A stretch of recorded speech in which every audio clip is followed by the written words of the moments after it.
রোগীদের স্বার্থে আপনারা হাসপাতাল এলাকা ত্যাগ করুন, সবার কাছে বিনীত অনুরোধ জানাচ্ছি। 16 জন থেকে 20 জনের বেশি হবে না এবং তারা ম্যাক্সিমাম আউট অফ ডেঞ্জার। যেই ছোট বাচ্চাগুলা প্রথম দিকে আসছে তারা ম্যাসিভ বার্ন ছিল, বারবার বলতেছি ওদেরকে আমরা প্রাথমিক চিকিৎসা দিয়ে স্যালাইন দিয়ে ওদের শরীর ধুয়ে আইভি ক্যানুলা যাদের করা গেছে ক্যানুলা করে স্যালাইন চালু করে অক্সিজেন দিয়ে ওদেরকে আমরা সাথে সাথে বার্ন ইউনিটে রেফার করে দিচ্ছি, যেহেতু এখানে কোনো ডেডিকেটেড বার্ন ইউনিট নাই। বাদ বাকি তারপরে যেসব ভলান্টিয়াররা বা রেস্কিউয়াররা তাদের কিছু মাস হিস্টেরিয়াতে আক্রান্ত হয়ে তারা শ্বাসকষ্ট, বুকে ব্যথা, প্রেশার কমে আসছে, ওদেরকে চিকিৎসা দিচ্ছে আমরা, তাদেরও ম্যাক্সিমাম আমরা চিকিৎসা দিয়ে তাদের গার্জিয়ানদের কাছে বুঝাই দিচ্ছি। ওদের স্বপ্ন পূরণে পাশে থাকতে পেরে আমরা গর্বিত।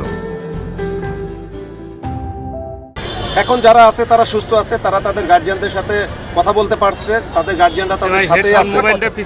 16 থেকে 20 অনেক ভর্তি করছি, তারা অনেকে আবার বাসায় পাঠাই দিচ্ছে। ধরেন 40-50 জনের ভিতরে এখন হয়তো 15 থেকে 20 জন হার্ডলি আছে, বাদ বাকি সবাইকে বাসায় পাঠাই দিচ্ছে। রোগীদের স্বার্থে আপনারা হাসপাতাল এলাকা ত্যাগ করুন, হাসপাতাল খালি করে দেন, সবার কাছে বিনীত অনুরোধ জানাচ্ছি।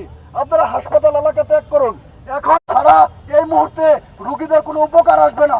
আপনারা থাকলে রোগীদের কোনো উপকার আসবে না, বরং রোগীদের ক্ষতি হচ্ছে। আপনারা সবাই খালি করে দেন, আপনাদের কাছে বিনীত অনুরোধ জানাচ্ছি।